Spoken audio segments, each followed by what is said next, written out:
Assalomu alaykum, hurmatli tinglovchilar.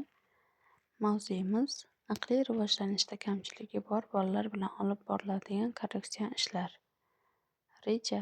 Birinchisi, bolalarda aqliy rivojlanish kamchiliklarini aniqlash usullari. Korreksion ishlarning asosiy metod va texnologiyalari. Natijalarni baholash va individual yondashuvni amalga oshirish. Aqliy rivojlanish kamchiliklarini aniqlash. Aqliy rivojlanish kamchiliklari bolaning aqliy qobiliyatida yuzaga keladigan muammolarni anglatadi. Ularni aniqlash muhim, chunki shaxsiy rivojlanish va ta'lim jarayonini moslashtirish imkonini beradi. Kamchiliklar turlari: aqliy rivojlanish kechikishi, intellektual cheklovlar va boshqalar.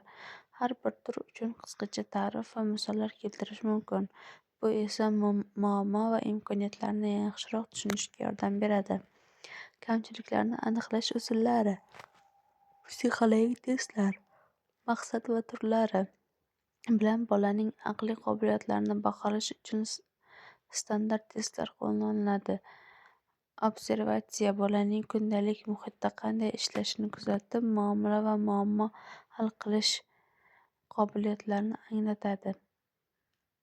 Intervyu. Ota-onalar va o'qituvchilar bilan suhbatlar orqali bolaning rivojlanish holati va muammolari to'liq o'rganiladi. Psixologik testlar haqida ma'lumot. Psixologik testlar bolalarda aqliy rivojlanishni baholash uchun ishlatiladi. Ular turli shakllarda bo'lib, qog'oz, barmoq yoki kompyuter yordamida o'tkaziladi. Testlarning afzalligi shundaki, ular obyektiv va standartlashtirilgan natijalar beradi. Testlarni o'tkazish jarayoni: testni tayyorlash, boladan bajarilishini so'rash va natijalarni yozib olishdan iborat. Natijalar statistik usullar yordamida tahlil qilinadi va bolaning aqliy rivojlanish darajasini aniqlash uchun talqin qilinadi. Observatsiya usuli. Observatsiya usuli bolaning xulq-atvorini to'g'ridan-to'g'ri kuzatishga asoslanadi.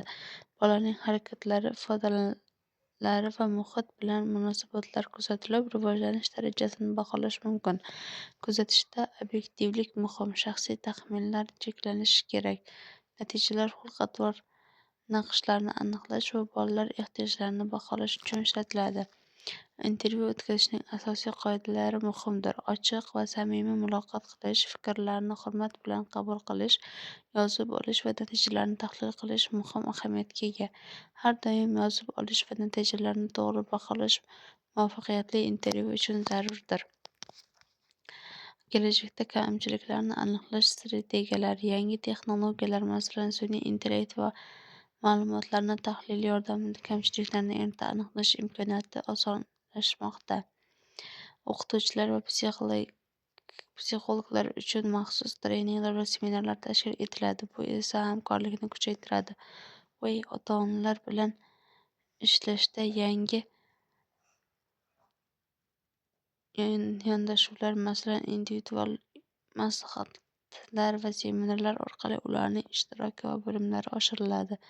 Bu strategiyalar yordamida kamchiliklarni erta aniqlash va ta'lim sohasini oshirish mumkin. Texnologiyalar va ularning roli. Zamonaviy texnologiyalar korreksion ishlarni samarali qilishda muhim rol o'ynaydi. Interaktiv o'yinlar va onlayn platformalar yordamida bolalar bilan ishlash jarayoni yanada qulay va qiziqarli bo'lmoqda.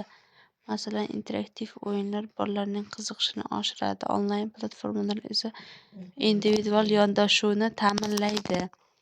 Individual yondashuvning ahamiyati: har bir bolaga individual reja tuzish uning ehtiyojlari va rivojlanish qobiliyatlariga mos keladi. Bu yondashuv bolaning ijobiy natijalarga erishishi uchun muhimdir. Ota-onalar va mutaxassislar o'rtasida hamkorlik qilish bolaga to'g'ri yordam ko'rsatishda muhim rol o'ynaydi. Har bir bolaga individual reja tuzish individual yondashuvning asosiy tamoyillari. Ota-onalar va mutaxassislar o'rtasidagi hamkorlikdir. Natijalarni baholash jarayoni. Baholash jarayoni maqsadi aniq aqliy rivojlanish kamchiliklarini aniqlash va to'g'ri baholashdir. Usullar yozma testlar, og'zaki testlar, kuzatuv, intervyu natijalar, statistika va qiyosiy metodlar yordamida tahlil qilinadi. Bu esa muolajalarni va rivojlanish istiqbollarini belgilashga yordam beradi.